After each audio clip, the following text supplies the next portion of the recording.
Antony can go. Manchester United have completely had enough with the Brazilian forward. It's just cash in at any price. Eriksen, Lindelof, Wan-Bissaka to follow suit this summer as we count down to the last home game of what has been an awful season. All the questions, all of the rumours are a week away from becoming reality as the list is becoming a lot clearer as to what Ineos are wanting out of Manchester United. The Bruno rumours, they're just not going away. There's more today on that and what's coming from the Saudi side of things. Updates on the managerial situation as well. All of the other rumours around Manchester United. As always, going into this last week of the season with the football, with all of everything else going on around Ineos, the players, the manager, the lot. There's loads to get through, guys. Get in the live section. Get in the comments. Give the video a like. Subscribe to Forever United TV. I'm Adam. Let's get straight into it because there is plenty to get through. So, where do we start? We have to start with the failure that has been Antony. There's only one word to describe Antony, I feel. If you're going to sum everything up, it has been a bit of a disaster. Off the pitch, on the pitch, Ten Hags treatment.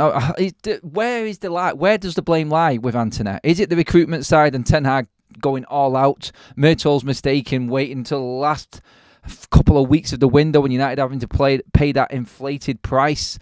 Was he ever looked into properly? I mean, we know for certain, and this has been said, that Ollie's scouts, and when Ollie was in charge and looking into Antony, because apparently he was back then, he was rated at round about 20 to 30 million, and now United have paid, 80 million?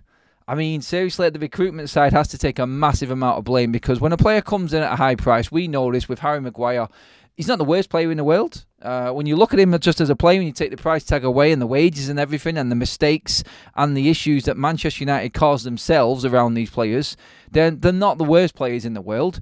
But when you go out and you buy a player for this amount of money that hasn't been recruited properly, quite clearly hasn't been recruited properly, and Myrtle has backed his manager just because he's looking to make a point in his first year as a director of football. Ten Hag's first year as Manchester United manager, that alone should have been looked at by the hierarchy at Manchester United and someone take control of the recruitment side of things, because what happened last summer is now being completely... the first summer with Ten Hag has been completely ripped up after 2 years and chucked out of the door, to a point where we're looking like Antony could be going, Eriksen could be going, Casemiro. So all of that spend, that record summer that we had, upwards of $250 million spent on Ten Hag's first summer, looks like 3/4 of that value is going to be out of the door. Now, what does that tell you about what Myrtle did and what Ten Hag was trying to do in his first season? Trying to impress on both sides, trying to look good in there, new jobs on both sides there for Myrtle and Ten Hag. And then you've got Antony stuck in the middle of it, who's clearly not good enough. Now, Antony's reputation off the pitch has been tarnished with everything going off with the assault charges and everything like that came from Brazil. Not easy to deal with and not something that many people want to go near. We know this with the Mason Greenwood situation. So then you're hoping when he comes back to Manchester United that he digs in, he grafts and he gets on with things. He's seen issues at the club. He spat his dummy out with Marcus Rashford. On Antony's side, I completely understand that, because Antony, I think, does offer more than Rashford. And I tell you what, if I did another poll now, I might do it in a minute because I've got one up already. In fact, I know what, I'm going to change it. I did a poll rating Antony. I'm just going to change that poll and put another one up now. I should have thought about this before, because this is where the fan base is at.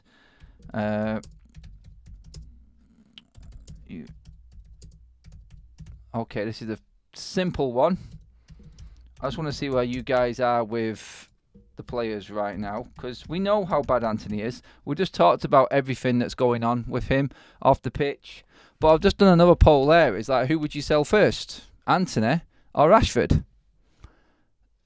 Which way are we going with it? Are we going to a player in Marcus Rashford that really doesn't care? Because it clearly it looks like he doesn't care. Antony does care. Some people will look into Antony's antics on the pitch, like bitching and moaning about going at left back, and go, that's a good thing. That means he wants to play in his right position, and it's the manager's fault. Well, the manager's in a difficult situation tonight with no players available at the back, and he's asked Antony to do a job.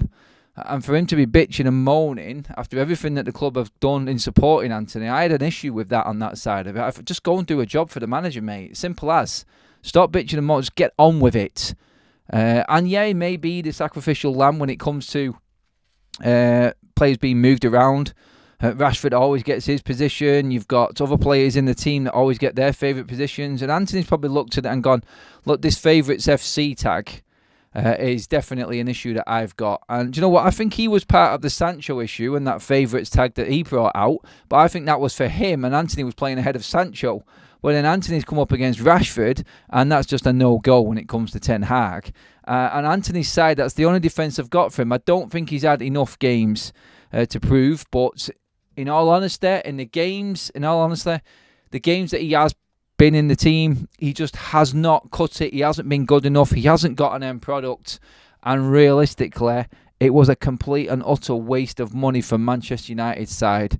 And for anyone who was wondering why the likes of Murto and Arnold and Ten Hag, them two have gone and Ten Hag is under pressure, well, you only have to look at the Antony signing and go, that's what we've got going into the future. Ten Hag is that desperate to keep his job right now. He's willing to relinquish his control and veto over certain transfers just to stay as a coach. And that side of it I'm not keen on because I've not seen enough there. But Antony, I think, was a combined effort of what Manchester United have been doing wrong for years. And it's unfair on him, price tag wise. But again, we break it down. We go, Ten Hag isn't spending the money. He wants the players, but it's Murto and Arnold who spend the money. I never go into how much Ten Hag has spent. I look at the players he's brought in. And for half of them from his first summer, only 2 summers ago, already looking to be shipped out by the new regime, tells you everything about what Ten Hag rates a player as and what he sees working in the Premier League. It's not good enough. It really isn't for Ten Hag in terms of the players. What Manchester United have done with the price tags is even worse. And Antony is right up there with the biggest flops for value, for market value and what you've got out of him anyway. His first season was hit and miss, and a lot of people were saying, look, he is doing bits. He is getting good goals and important goals in certain games, like the Barcelona one, big goals. He's had some decent moments. He's had some really decent moments last season. But this season, very few and far between. And honestly, you cannot see Antony surviving. You cannot see him getting game time in the future ahead of what we've got. And if we do go out buying the likes of Elise, which we are supposedly looking like doing, then his career is over. Like, Ahmad is ahead of him for a lot of the United fan base. But just to actually sort of level the argument out a little bit there, with the poll that we've just put up, and we've quickly had like a fast, quick fire 150 votes on this poll, 58% of you would sell Rashford before Antony. Does that not tell you how sick to death this fan base is of these players right now? That we've got a player there that clearly isn't good enough. 2 seasons in, when he's played, I don't know what he's doing. He does a lot of moaning. He has a lot of issues off the pitch. I can understand his passion. I think he has got a passion. I think he does work hard. There are definite plus points to Antony. But for 60% of the vote already now to be saying Rashford out first tells you exactly where we're at and where the real problem is with Manchester United and certain players. And that is the ones that have been here the longest. They're the ones that need to be outed. They're the ones that need to have that cutthroat treatment from Ineos and whoever the manager is going into next season. Because without that change, without them players gone, anyone coming in is going to fail. We've talked about this so much recently. And Antony, I think, is part of that. He's come into what has been a settled clique, I would say, at Manchester United. Big price tag. And straight away, we know because of the stories that we had around Rasmus Højlund, it's like people at United are looking in going 60, 70 million, 80 million for Antony. Look at these players.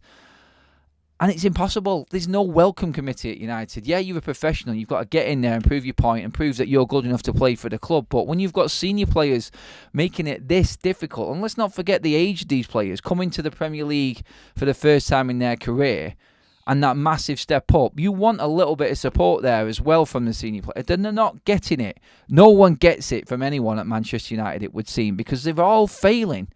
They're all failing. You've only got the likes of Varane and Casemiro who come in and demand respect because they're better and they have won more than nearly everyone in this squad. They're the players that are getting the respect from some of the senior players that have already been at Manchester United. I'm going to be absolutely I don't know what the word is actually, to see who's available for this FA Cup final. I'm going to be amazed to see who has finally actually found themselves fit and raring to go. Like, yeah, no one wants to be on that pitch, it seems, in these players. Like, Antony does want to be on that pitch, and I can't help but find myself arguing a case for him a little bit. But I just know that he isn't going to work. He's not going to work at Manchester United, and he is just part of bad recruitment and a very, very poor financial decision. And the price tag has hampered him. But what he does on the pitch has definitely ended what hope he did have of becoming a Manchester United player in the future. Bad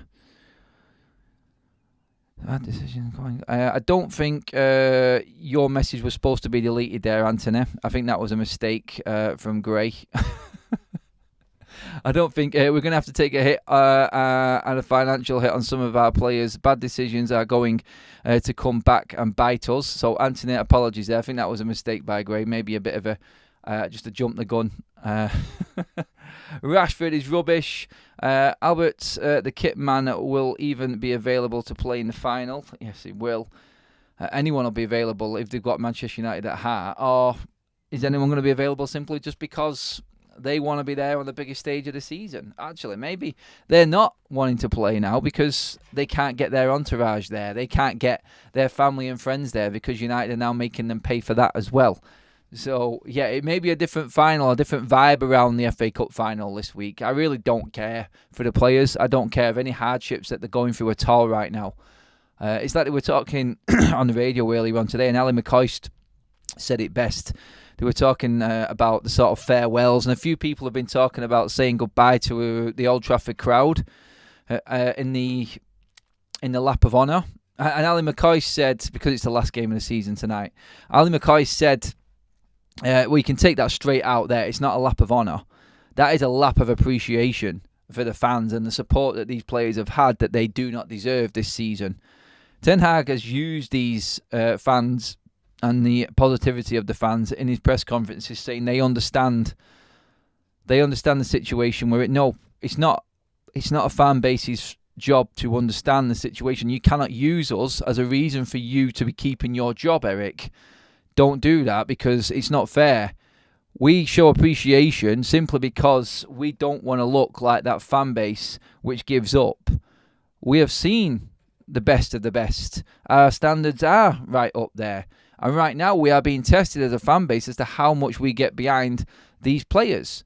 And you've got fans coming out, so-called hardcore fans coming out of Old Trafford saying we back Ten Hag because we don't rate these players. Well, that's just ludicrous logic, in my opinion. It really is. Like, we know the problems, and there's a whole host of them. It's from top to bottom. CEOs, directors of football, managers, coaches, players, everything. They all need to go. Every single one of them needs to go. So basically, if you're saying Ten Hag has to stay, and you listen to the manager, and you feel sorry for the manager, every single player in this squad has to go. They all have to go because it's all about the issues we've had with injuries all season. That's Ten Hag's logic broken down. Like, every single player has to go because the players that are on the pitch are not good enough, even though 8 or 9 of them are the players that he's brought in. Just let that sink in. That's the logic right now coming from Manchester United's manager. I don't agree with it. I do believe he has to take some of the fault, and he never has done. There's always an excuse. That's not good management for me. But player-wise, Antony was his biggest mistake. Or Murto set Ten Hag up big time there, because if we'd have bought Antony for a lesser price, he probably wouldn't be getting the scrutiny he's getting. It would have been, what was the point? Why are we even wasting money on this when that money could have gone towards? He should have been about a £30 million player. And you might have been able to get rid of him for that. Would you take Rabiot for free, Adam? I wouldn't know. At 29, we've got Bruno Fernandes at 29. We don't need Rabiot coming in as well. And Ineos won't buy a 29-year-old who wants astronomical wages. So I think we can put the Rabiot story to bed.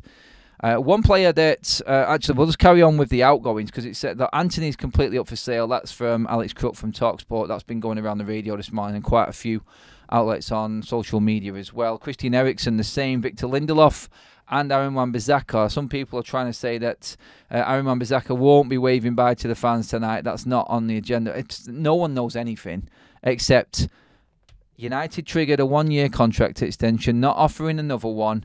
Why? The only facts that you need to look at when it comes to Lindelof and Wan-Bissaka, no one knows nothing, and there's no understanding about anything going on behind the scenes with them. All you need to do is look at the facts. When a player's contract gets triggered for the 1-year extension, it means they're not getting a new one, and they will be gone. They want some money, and they will sell them in the summer. That's what's happening. If they can't get money for them, then, well, we have a problem. But Aaron Wan-Bissaka's at the right age. We can sell him on with 1 year to go. It won't be a lot. Same for Lindelof. Bye-bye. Two players that really haven't managed to cut it at Manchester United. Hopes for both, but again, like every player that fails at United, it's always the same. In they come, high hopes, realise that they cannot cut it at the level with the expectation of Manchester United, and eventually, because they have stayed too long, they do get sent on their way. Now, Ineos coming in, more of a cutthroat approach. It has to happen. Manchester United have the highest wage bill now, apparently, in the Premier League. And they're going to go from the highest wage bill, cut down to probably round about, probably I would say, going off the numbers, outside of the top 6 wage bills. That's Ineos effect. That's what they're doing. Lindelof, Wan-Bissaka, Antony, Varane, he's gone. Casemiro, he's going as well. Brandon Williams, Tom Heaton, Johnny Evans. All of these players out of the door. Anthony Martial, you've got there. If all them players are gone, nearly 1.3, I think it worked out at 1.3 million a week in wages. Holy crap. Like, what a waste. What a waste. And how many of them could you say are first team regulars? Not many. And we're paying that amount of money out to him. So Eriksen is up for sale. We know that Antony is up for sale at the right offers. The question you've got to ask, obviously, to sort of just round this conversation off is that, do you think anyone is going to want these players? Like Eriksen, I think we have no problem. I think we can get rid of Lindelof and Wan-Bissaka at the right prices. No real issue there. Antony's a big problem. How much of a cut are United willing to make? How much of a loss? 2 years into his deal, I think it's a 5-year deal he had, so he's going to be into the halfway mark. You're taking a loss if you're taking around about 20-30 million for him. If you got like 40 million, you're probably breaking even in terms of how football finances work halfway through a contract, having paid 80 for him. So, yeah, I would say that is... Adam, did you tear up at Varane leaving? No, I definitely didn't. There was a bit of a... like, how soft have we gone, by the way? Like, the whole sub-story for Raphael Varane leaving. I love the guy. I think he's a great defender. But he's been here 3 years. He's not even played 100 games. And he's getting this huge farewell like he's accomplished loads at the football club. I don't understand that. I'm cut from a different cloth, I must be. I'm sorry if I'm sort of disrespecting anyone in what I say there, but that is not me. It's just not me. I don't think that's in it. And I think we have gone soft as a fan base when it comes to cutthroat decisions. In the fan base, within the fan base, we've accepted this mediocrity, which I think is wrong and will always set us back. Because if the fans are happy, the club is happy. The club's making money, that's fine. But ultimately, we're never going to be successful. That is where I look at it. And that's where I just won't accept. I don't want to be finishing 8th in the league. I don't. I want Ten Hag to stay and be in the top 4 and challenging for trophies. But he's not. So some decision has to be made. Cutthroat decisions have to be made. If you are a business which is losing money, which United are, a sporting enterprise which is failing, which we are, a foundation and an infrastructure which is deteriorating, which we are, drastic action needs to come in. Otherwise, it's just going to carry on to a point where we just get forgotten about. The brand deals will just start to diminish like they are doing now with Adidas because we're not in the Champions League. Success on the pitch is key to Manchester United operating at a profit and a successful rate. That is the ultimate goal for Manchester United. It has to be what happens on the pitch. We just passed the 100 like mark, guys. Over 700 in the room with us. Thank you so much for joining us this morning. Get your opinions in now. I'm going to come to you on that first section regarding Antony, Rashford, all the players that I just mentioned there. Rashford first. I know he's worth more, but Christ, Antony. Yes, I know. Exactly. Yes, exactly. Stu's lad Kian is 26 today. Stu, happy birthday to your lad Kian. Hope he has a fantastic day and the Reds can give him a little bit of something to cheer about tonight. It's a big one tonight. We'll be talking more about the Newcastle game later on in Matchday Vibes, guys, live outside of Old Trafford. So make sure you tuned in for that one. I love all your support in them. Running solo again tonight, guys. So all of you being in the room helps me with that, helps me get through it easy. Malps, welcome to the Members Club. The Honest Tiger has gifted that one for you, my friend. Make sure you give him a big thank you. Honest Tiger, legend again. Antony and Onana are not up to standard. Onana's going to stay because no one's going to buy him and he's into his first year. We can forget about him. We're going to be dealing with that. I don't know how to describe him. I think the monk from Meme Machine, if you know what I mean by that. That's how I look at Onana. I just think he's got that head's gone moment where you're just like, what the hell are you doing? Like, he just makes everyone nervous, that guy. He really does, more than what De Gea did on the ball. But that's out of choice for Onana. He's confident doing that. De Gea looked nervous in that style of play. Onana looks confident within himself, but no one's got confidence in him. So that's the difference between the two goalkeepers. I know what you're saying by that. Still have to pay new signings wages. Yeah, but nowhere near the prices that we're paying now. So I think that's where we're looking at it, Nick. It's like astronomical wages to normal wages. It's like if we bought Adebayo in from Fulham, 26, and you swapped him for Lindelof. Lindelof's on 120 grand a week wages, and Adebayo comes in for probably half of that. Do you know what I mean? You're cutting everything in half, and you're saving all the way through because you're not going to get any marquee signings, I don't think, this summer. Loan Antony to Germany or Holland and get a decent fee later on. Will you get a decent fee later on? And maybe we could do like we did with Jadon Sancho. Like just get some loan fees and some wages paid and just get him out of there. Hopefully he picks up a bit of form and maybe we can get a bit of value. Maybe we can get a little bit more than 20 million because that's all I think Antony's worth.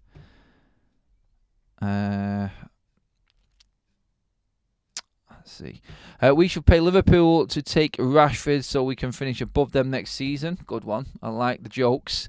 Can you give... Yep, Stu, I've just mentioned that, didn't I? Sorry, I'm going back on myself. Varane is a legend. Wish him all the best. Yep, he is a legend for Madrid, not for United. I agree with legendary status for his career. Hopefully his career finishes well and he does get the trophies in his last few years that he deserves. Sancho looking for a loan buddy, says Nick. Yeah, that's the... Can we send Antony to Dortmund just to get some payback on them? It's probably killing them right now that they have to give us more for Jadon Sancho because they've done so well, actually, because they've stung us before. The sort of situation with Sancho, just to touch on that quickly now we've mentioned him, is that Dortmund can afford the fee, but it's up to Jadon Sancho whether he wants to be greedy or not with his wages. So fee is no problem for Dortmund, but they can't afford the wages that he's on right now. So is Jadon Sancho going to be the man and want to play football rather than look at what money he can make? He wants to stay in Dortmund. He wants to stay there, not come back to Manchester. So are you going to take a pay cut, Jadon? That's the question with him right now. Other news. I want to move on to the Bruno situation again. And some interesting sort of talk from the Daily Mirror and ESPN on this one right now. First of all, the Mirror from Disco Dave from the Mirror says, Cristiano Ronaldo wants Bruno Fernandes to join him at Al Nassr this summer. Fernandes is the number one target for Al Nassr, who are willing to pay in capitals whatever it takes to sign a Portuguese midfielder. Bringing that down into a bit more news from Rob Dawson. Fernandes is not trying to force a way out of United, but the 29-year-old is keen to be successful as possible during his final years of his career. Al Nassr are one of the Saudi pro clubs interested in signing Bruno Fernandes. Owners are aware that United want to keep Fernandes, but there is a belief that a large enough offer could tempt the club to cash in, to pay whatever it takes. Now, we can only sell Bruno, I feel, if we get a decent fee and we can replace him straight away with someone. And I'm not talking like we've got a replacement in Mason Mount. We know the injury situation. Maybe we could push Kobbie Mainoo into his normal position at 10 and try and save some money there, and then bring in some defensive midfielders for the price of Bruno. Has Kobbie Mainoo got the numbers that Bruno has got, though? This is, for me, where the manager then comes back into it, because if we're going to play the system that Ten Hag wants to play, then he relies on individual brilliance like Bruno bringing them numbers in, rather than a team sort of structure bringing them numbers in, if that makes sense. So it's all a bit crazy with that. But if a big fee came in, would you let Bruno go? We talked about what Bruno's price was last night, and a lot of people were around about, on average, the 40 to 50 million. I think if El Nazar want Bruno Fernandes, United can push out. I think United would look at Bruno and go, 70 million at 29, we have to sell him. We have to sell him. And for him, for the club, and for the future of Manchester United, that's a signing that you cannot ignore. You can't turn down 75 million for Bruno Fernandes. 70 million even, sorry. I love Bruno Fernandes. I don't want him to go. But I am realistic. I always have been realistic. If someone came in with 70 million at the age of 29, you take that offer. I'm sorry, you have to take that offer, because that goes a million miles into redeveloping Manchester United. And Bruno is not the future of this football club. He knows this. He's 29. You cannot run around like Bruno does forever and a day. He isn't going to last another 5 years running around like that and giving us them numbers. It can't. It's physically impossible for a player to do that. Whereas you could then rubber stamp the future of Manchester United in investing in a younger talent in the midfield that can last another 7 or 8 years. I say it again. The only way I'm getting rid of Bruno Fernandes this summer is if a bid of around 70 million or upwards of 70 million comes in. You have to take that seriously. And everybody knows I love Bruno Fernandes. And that's big coming from me.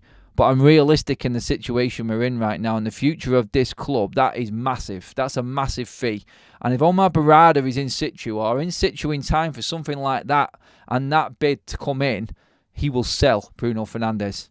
He's not stupid. That makes good football finance sense. You can cling on to it, all of the nostalgia FC fans and everything like that, and what Bruno's done. He's been a fantastic servant for Manchester United. I've backed him against every single argument that's come up against him. But you have to be honest, you have to be realistic as a United fan right now. It's not the same. It's not the same as what it was, and we have to think outside the box. This pretty much covers everything that we're going to lose from being out of Europe. So the Champions League money, everything like that, it just opens up doors for PSR, and Manchester United can have a real restructured summer. If you sold Bruno and Rashford, then hello, it's a game changer. It really is. Going tonight to wave goodbye to Tony Marshall and hope he doesn't get injured waving back. I like that one, Domingo. Great super chat. Will he even come out on the pitch? Oh, God. Rafael Varane is probably the only reason why people will stay behind tonight, I feel. Some of the fans are just not like, you cannot get rid of tickets for tonight. There's so many been sent back. It's crazy. Manchester United, in fact, haven't been able to sell their FA Cup allocation to the qualifying season ticket holders. They haven't been able to sell them. I know this for certain because my brother has just bought 2 tickets at inflated prices to what the season ticket holders got them for, which is ludicrous on its own again. And there's more going out on the 22nd as well. Tickets available for Manchester United. They're releasing so many because people they have given up with this team. They don't want to spend 200 or 300 quid or whatever it is to go to Wembley and watch Manchester United get absolutely smashed by City. They've got no affection with this team. You've got the hardcore fans that will always go. Like, I'm one of them. I'm a sucker for it. I'll hold my hands up and say, I am part of that crew. I will always follow United wherever I can. It's just in me. It's just what I am in my upbringing. But there are real fans now. Real fans, like it's a different subject altogether. How to describe a certain section of Man United fans and who is real and who is not. It's a difficult one actually, but not willing to get into it right now. They just don't want to know. They don't want to know. They don't want to waste their time. I actually know guys in that category who go home and away. Like, nah, I'll sell the Wembley tickets. Don't care. Really can't be asked with a team. That's where a lot of them are at right now. It's unbelievable. Unbelievable. Like, this is where we are at. We are going into the end of the season with a Manchester Derby FA Cup final, and fans don't want to go because they know what's coming. That's where it's at. That's crazy. It's absolutely ludicrous, I know, but that's the reality of the situation right now. Last season, I struggled to get them. This year alone, I've turned down 3 tickets. My mental health is more important. Give the video a like, guys. Over 800 in the room with us. Thank you so much for tuning in. Make sure you drop into the description for all of our links to our partners like SofaScore, as you can see on the screen there. Optimally Me as well on your left-hand side. The United Couple link is in there as well. Episode 4 has just dropped on the channel as well. So go across there, give the channel a subscribe and watch the podcast from behind the scenes, me and Kaz and everything going on with FUTV and everything else. Yeah, mad one. Really is a mad one. Do get the likes in as well, guys. Thank you. Loving the support. I don't think I could have got through this season without you guys, honestly. Like, it's been a breath of fresh air. Can you get... No, I can't get him on the show, Adam. Not happening.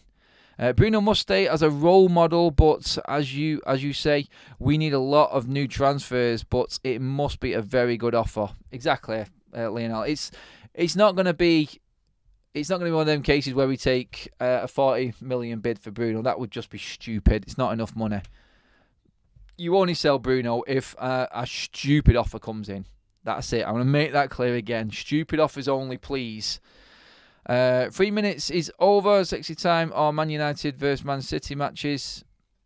3 minutes isn't. It's 3 minutes. It's over. Sexy time or Man United versus Man City match. I don't know what that means. Modern Samurai just dropped 5 memberships in. You absolute monster of a legend. Marte, Tracy B, Cosmo, Radu, and Right Night 1. Welcome to the members club. Make sure that you are tuned into all of the members' videos. Now you've got the opportunity to, guys, to see what else you can get for being a member of FUTV. And again, Modern Samurai, thank you so much, you absolute legend. Kieran Mckenna. More news about the managerial situation at Manchester United right now. Kieran Mckenna apparently is being given serious thought to becoming the Manchester United manager. I'm going to read the full article. It is at the bottom of your screen there going across. It reads, Kieran Mckenna is under serious consideration to replace Erik Ten Hag should Manchester United decide to sack the Dutchman this summer. Initial contact is believed to have already been made between United and McKenna's representatives, but sources have stressed that it is still early days.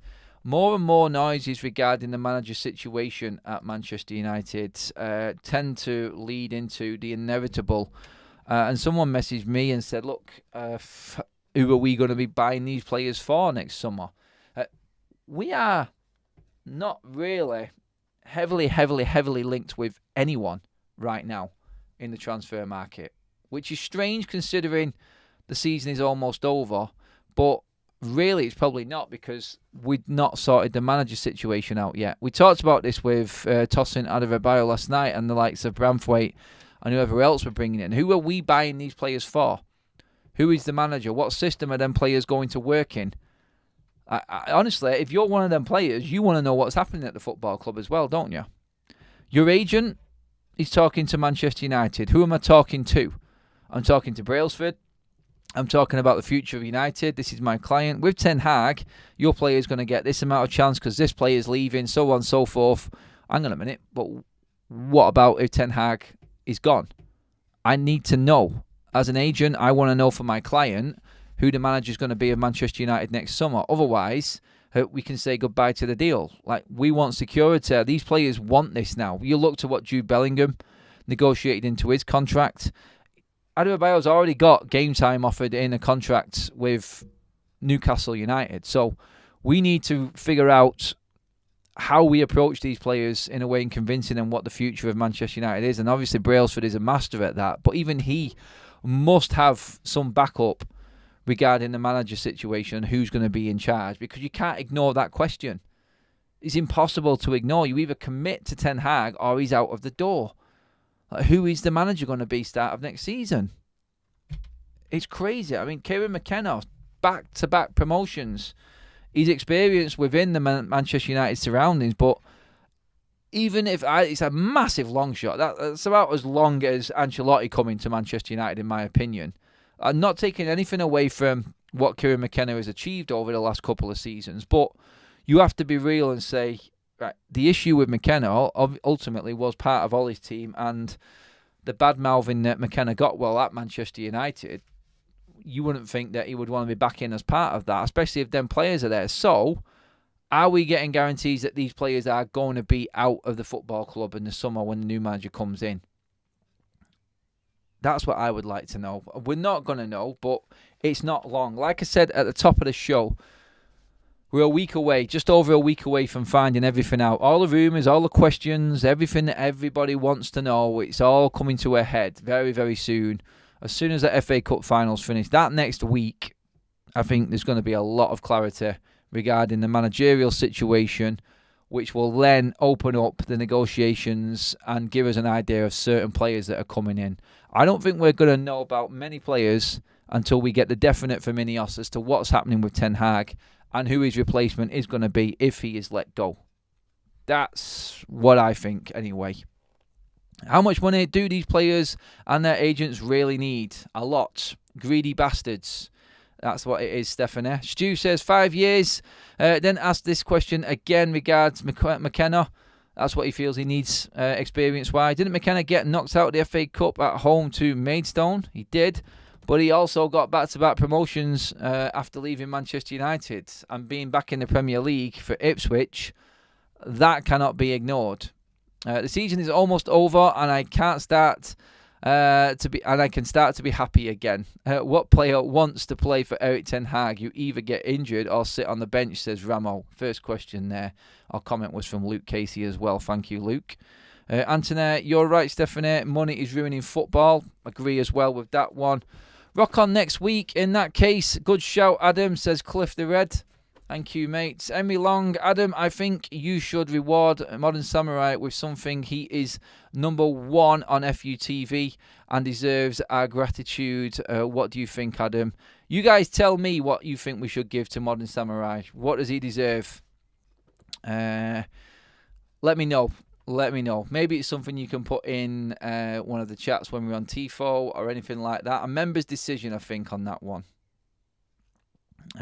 Lloyd says, let's not do what the Glazers have always done and sack the manager. If we do, then it's second chance for all players again. Lloyd, disagree. I keep saying this. It's not. They're already gone, mate. Ineos are a different ball game. Let's not do what the Glazers do. Yep, and that means keep the players. Ineos are not keeping the players. And if they want to change the manager because it's not working for them, then so be it. I'm all in on it. I am. I am of the opinion that the decision just needs to be a hard one either way. Hard yes, hard no. Back him or sack him. That's where I feel it needs to be for a manager. Ten Hag is sat there right now. He's thinking he's planning for next season, and then we could get, bang, Louis van Gaal. Day after the FA Cup final, out you go. Do you feel like they're waiting to see if we win the FA Cup and get into the Europa League? It's like tonight, I'll say it later on, but Newcastle, anything but a win tonight, and United are out of Europe completely.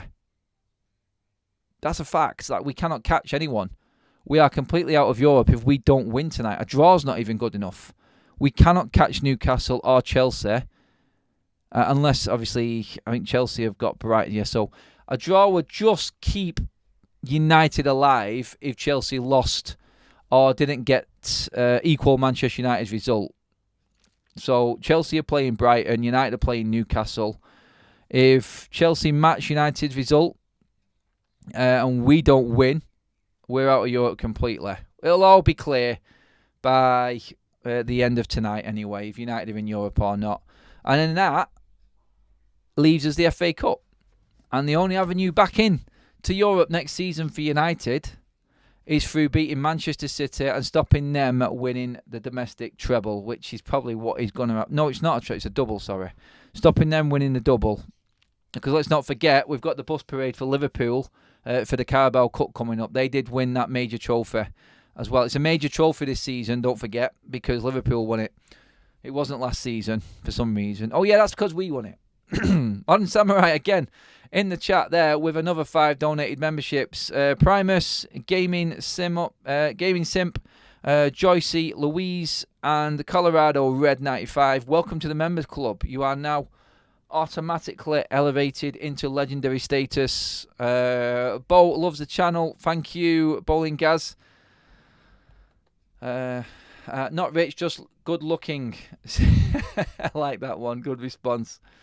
Guys, make sure you do thank Modern Samurai as well. He is a legend and he does donate a lot.